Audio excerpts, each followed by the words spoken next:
C'est le deuxième numéro de La Voix des enfants pour la paix au Sahel pour la nouvelle saison. Nous vous informons sur l'ampleur de la mendicité des enfants dans le Liptako gourmand. Cette production de la West Africa Democracy Radio vous parvient en partenariat avec SCI, Save the Children, Think Peace qui lutte pour la paix au Mali et au Sahel en général, le MAEJT, Mouvement africain des enfants et jeunes travailleurs. Dans le Liptako gourmand sévit une crise humanitaire découlant de l'insécurité, une insécurité qui engendre les violations des droits humains. Les enfants en payent le prix fort. Le nombre de déplacés internes, par exemple, ne cesse de croître au Mali. Récemment, des dizaines de familles craignant des exactions des groupes extrémistes violents ont franchi la frontière nord-ouest du Burkina pour trouver refuge à Koro. Cette ville malienne tente tant bien que mal de subvenir aux besoins des nouveaux venus. Mais tout le monde ne peut être pris en charge, vu la maigreur des ressources disponibles au niveau des autorités locales. Mam Anta Ndour. Les ONG internationales ont plié bagages et les organisations humanitaires locales recevant l'aide internationale sont obligées de justifier le moindre franc reçu. Autant de facteurs qui poussent des milliers d'enfants dans les rues de Koro dans le centre et Gao et Tombouctou plus au nord. Cet assistant social malien explique que la responsabilité des parents biologiques est importante dans le cas des enfants confiés au maître coranique. Imaginons un enfant de 4 à 5 ans qui est séparé de ses parents biologiques, confié à un maître coranique, quel quand même il n'a pas d'affinité. Vous voyez déjà ce que ça fait comme choc psychologique à l'enfant. Très généralement, ces enfants sont confiés à des maîtres aussi qui sont démunis, sans ressources. On les amène en ville ici. Et très généralement, ce n'est pas pour l'apprentissage du Coran initialement mentionné. Dans le Liptako gourmand, tous les enfants mendiants ne sont pas des élèves à l'école coranique. Avec les attaques qui s'intensifient dans la zone des 3 frontières entre le Mali, le Burkina et le Niger, plusieurs familles se déplacent vers Niamey, la capitale. Cette jeune fille, membre de l'association des enfants et jeunes travailleurs du Niger, nous en parle. Concernant ces déplacés-là, ils sont dans certains quartiers et ce sont ces mêmes enfants et jeunes qui se sont transformés comme des talibs. Ces mêmes enfants et jeunes-là, souvent, s'ils n'ont pas gagné quelque chose, c'est eux-mêmes, les autres, c'est eux-mêmes qui partent voler. Et ça, c'est pas du tout bien. Les États du Liptako gourmand qui se battent contre les groupes extrémistes violents commencent à sentir la nécessité d'endiguer la mendicité des enfants. C'est ce que nous explique Moussa Haruna Sambo, gestionnaire de programme à Enda Jeunesse Internationale, actif sur les questions liées aux droits des enfants travailleurs. Actuellement, ça attire quand même l'attention des autorités au Niger, au Burkina et au Mali. Les autorités commencent par faire le lien entre cette mendicité-là et la sécurité, entre autres, prendre des mesures sur le fait qu'il faut retirer le maximum d'enfants de cette mendicité-là. Il faut créer des espaces et faciliter plutôt l'accès à la formation. Et il faut plus ou moins sensibiliser aussi la population à pouvoir mieux s'occuper des enfants. Il est difficile de trouver des données précises sur le nombre d'enfants mendiants dans la région du Liptako gourmand. Il est tout de même reconnu que la mendicité des enfants est un problème significatif dans cette zone, exacerbé par la crise sécuritaire et le déplacement de population. Au Burkina Faso, dans les régions affectées par l'insécurité, la mendicité des enfants est aussi une réalité. À Kaya, dans la région du centre-nord, des milliers d'enfants arpentent chaque jour les rues à la recherche de quoi assurer leur pitance quotidienne. Avec notre correspondant Martin Kaba, qui a séjourné dans la localité, nous revenons sur ce qu'il faut retenir de ce phénomène. Ce restaurant en plein centre de Kaya reçoit plusieurs clients en cette matinée. Des travailleurs en majorité venus se restaurer en attendant de se rendre au service. En face, plusieurs enfants des boîtes de conserve en bandoulière attendent de bénéficier des restes de nourriture. C'est le quotidien de la restauratrice et propriétaire des lieux, Assetou Ouedraogo. Vraiment, ça nous fait mal au cœur. On ne peut pas tout donner aussi aux mendiants. Il y a d'autres qui viennent, chacun vient aussi avec sa chance. Tu peux venir, il y a un client qui va même dire il faut préparer pour les enfants. Là. Nous aussi, souvent, on fait nos doigts aussi. Mais on ne peut pas satisfaire tous les enfants, ils sont nombreux. Et ça vous fait vraiment mal de les voir? Oui, ça fait mal. Parce que si tu es une femme, et puis tu vois des enfants en train de mendier, sales, pieds nus, bon, c'est pas en tout cas simple. Assetou Ouedraogo a constaté une augmentation du nombre d'enfants mendiants depuis le début de la crise sécuritaire et l'accroissement du nombre de déplacés internes dans la ville de Kaya. Il y a vraiment des garibous qui sont là, mais je sais que 50% là, ce ne sont pas des garibous, ce sont des enfants des PDI. Ils sont là, donc les enfants sortent seulement pour mendier, comme si ce sont des garibous, ce ne sont pas des garibous. Selon les chiffres de l'UNICEF, 43% des 114 000 déplacés internes dans cette ville sont des enfants en âge de scolarisation, sauf qu'une bonne partie ne l'est pas par manque de moyens au niveau des parents. Alors, ils se retrouvent dans la mendicité. Sayouba Kargoubou, enseignant à Kaya. La situation des enfants est très très critique. Il y a des enfants qui se retrouvent dans la rue, dans des débits de boissons, des lieux mal indiqués pour ces enfants qui ont l'avenir de notre pays. Il y a beaucoup de enfants déscolarisés. Ils ont abandonné parce que la situation est déplorable. Une situation préoccupante pour les habitants de la capitale de la région du Centre-Nord, en particulier les acteurs de la société civile.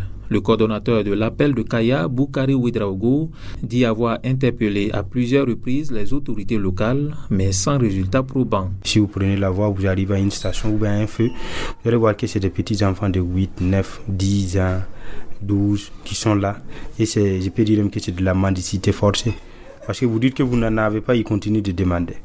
Souvent, ils arrivent, ils disent que non, bon, eux-mêmes, c'est pas demander, ils cherchent à manger. Ils veulent à manger. Donnez-moi de l'argent, je vais aller acheter à manger. Vous voyez que quand quelqu'un demande à manger, c'est différent de quelqu'un qui demande de l'argent pour quand même subvenir à d'autres besoins. Sur place, des ONG et associations mènent des actions pour le retour de ces enfants dans leurs familles respectives.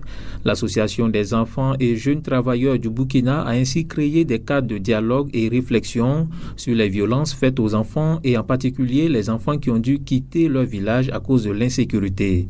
Lucien Ouedraogo, chargé à la protection des enfants en situation d'urgence. Premièrement, il y a quand même des actions qu'on met en œuvre en créant des cadres adaptés à la participation de l'enfant pour qu'il puisse mieux s'exprimer, pour pouvoir prendre en compte les opinions et les avis des enfants. Et les opinions et avis des enfants sont intégrés dans les plans d'action, quitte à les mettre en œuvre avec la participation des enfants, y compris aussi leur organisation. Les leaders d'opinion s'investissent également dans la lutte contre le phénomène de la mendicité des enfants. À travers la prise en charge et la sensibilisation des parents, le chef de Tioelga, à la sortie ouest de la ville de Kaya, parvient à retirer certains enfants de la rue. Ce qu'il y a lieu de faire pour moi, personnellement, je ne dois pas citer la bataille, non. Et que bon, je ne suis pas le seul. Bon, on voit quand même, il y a des enfants, mais ces enfants, on dirait eux des parents. On essaie de rentrer en contact avec ces parents, voir qu'est-ce qu'on peut faire pour eux. Pas faire, c'est-à-dire que ça ne demande pas beaucoup de ressources. Des petits AGR vraiment. Mais bon, par moi ça marche pas. Parce que c'est souvent c'est des petites AGR qui ne dépassent pas 30 000. Peut-être la mère fait faire des galettes. Pratiquement toutes les régions du Burkina Faso sont touchées par le phénomène de la mendicité des enfants dû à l'insécurité. En 2019 et 2020, plusieurs milliers d'enfants ont été retirés de la rue dans la capitale, Ouagadougou, sur initiative du ministère en charge de l'action sociale. Ces enfants ont été placés dans des centres d'accueil. De retour de Kaya, Martin Kaba, West Africa, Démocratie Radio. Place maintenant à notre discussion avec un membre du mouvement africain des enfants et jeunes travailleurs, le MAEJT. C'est lui, notre invité, qui coordonne les activités du mouvement au Burkina Faso. Il précise dans cet entretien que les autorités burkinabès font des efforts pour lutter contre le phénomène, alors que le nombre de déplacés internes a dépassé les 2 millions. C'est une situation déplorable parce qu'au lieu que les enfants partent à l'école pour aller apprendre à lire et à écrire et se préparer pour l'avenir, on voit malheureusement beaucoup d'enfants qui sont vraiment dans la rue, voilà, en train de mendier, voilà, auprès vraiment de la population. Et il faut dire que cette mendicité est souvent avec certains parents, parce qu'il y a des phénomènes, par exemple des jumeaux. Souvent, dans certaines cultures, on demande à ce que la maman puisse sortir avec les enfants pour mendier.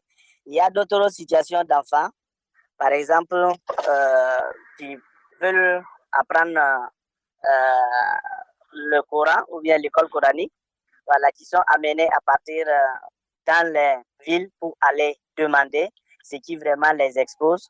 Donc, cette situation fait que partout, en tout cas, on voit des enfants et aussi des femmes qui sont en train de mendier, soit dans les feux, soit ils rentrent dans des cours, ou par exemple dans la rue avec les commerçants pour mendier. Aujourd'hui, on est à plus de 2 millions de déplacés internes au Burkina Faso. Est-ce que les déplacements internes des populations n'encouragent pas aussi la mendicité des enfants? Bon, il faut dire que, quoi qu'on dise, vous savez que cette population déplacée, effectivement, était dans leur zone d'évolution ou de vie et était obligée, voilà, de quitter. À l'échelle du Burkina Faso, vous, les associations de jeunes travailleurs, décrivez-nous un peu en quoi consistent vos actions. Vu l'ampleur de la situation, vos actions ne sont pas suffisantes. Bon, il faut dire que, comme vous le savez, j'ai dit que la mendicité est vraiment une situation, un phénomène complexe, parce que cela vraiment dépend de la conjugaison vraiment des efforts de tout le monde. Que ce soit nous autres associations, que ce soit par exemple les parents, l'État, voilà. Et malgré notre volonté, nous contribuons vraiment à sensibiliser les maîtres coraniques. Nous sensibilisons aussi, par exemple, les enfants. Voilà, quand ils ont des situations, quand ils ont des problèmes, par exemple, dans quel service ils peuvent vraiment se référer pour avoir, par exemple, de l'aide. Voilà, nous essayons vraiment de les sensibiliser aussi, à prendre soin d'eux, voilà, surtout être propre, voilà, pouvoir laver, par exemple, les habits, pouvoir en tout cas manger, en tout cas, même dans la mendicité, quand ils prennent quelque chose, voilà, de faire attention, par exemple. Il y a un sérieux problème, c'est la faim. Beaucoup d'enfants, quand on les approche et on leur pose la question, pourquoi vous mendiez? La plupart vous disent que c'est la faim, c'est mieux de mendier que d'aller voler. Je suis parfaitement d'accord. Je pense que c'est vraiment une triste situation. Ça veut dire que la plupart, quand vous demandez les maîtres coraniques, pourquoi les enfants sont obligés d'aller mendier, ils vont vous dire que quand les parents viennent laisser les enfants, l'enfant même peut rester là-bas pendant 3-4 ans, jusqu'à vraiment quand il va devenir adulte avant de repartir. Donc ça veut dire que tout est à la charge, par exemple, du maître coranique. Donc c'est ce qui les amène aussi. Ils disent que ça aussi c'est une autre forme d'éducation que nous déplorons, qui n'est pas vraiment, voilà, bien ça, parce qu'on remarque qu'il y a beaucoup d'enfants, souvent même des enfants de 7 ans, qui se retrouvent par exemple dans la rue, voilà, au milieu des véhicules, ou bien, voilà. Souvent, maintenant on constate que beaucoup marchent en groupe, mais c'est pour dire que malgré tout, hein, il y a une volonté aussi du gouvernement. Nous avons participé à 2 opérations avec le gouvernement pour le retrait des enfants en situation de mendicité dans la rue. Et je pense qu'il y a eu même un cadre de concertation avec les différents maîtres coraniques pour essayer vraiment de les sensibiliser. Ils avaient même aménagé un espace pour dire que, par exemple, si les enfants ou les parents veulent, par exemple, on va les regrouper quelque part pour que les gens viennent faire leurs aumônes, pour que les gens viennent faire leurs bénédictions, voilà. Mais jusqu'à présent, on trouve que les enfants sont encore, voilà, dans la rue en train de mendier, malheureusement. L'un des membres du mouvement africain des enfants et jeunes travailleurs, MAEJT, actif au Burkina Faso. Plusieurs études ont montré que la mendicité constitue un frein au développement et à l'épanouissement des enfants. La crise sécuritaire a accentué ce phénomène auquel s'adonnent des dizaines d'enfants. Les acteurs qui se battent sur le terrain pour promouvoir les droits des enfants plaident pour le renforcement des initiatives afin de retirer les enfants de la rue et leur assurer une protection et une éducation, leur garantir une vie meilleure. Sani Moumouni Seibou Seboa, merci de nous avoir suivis.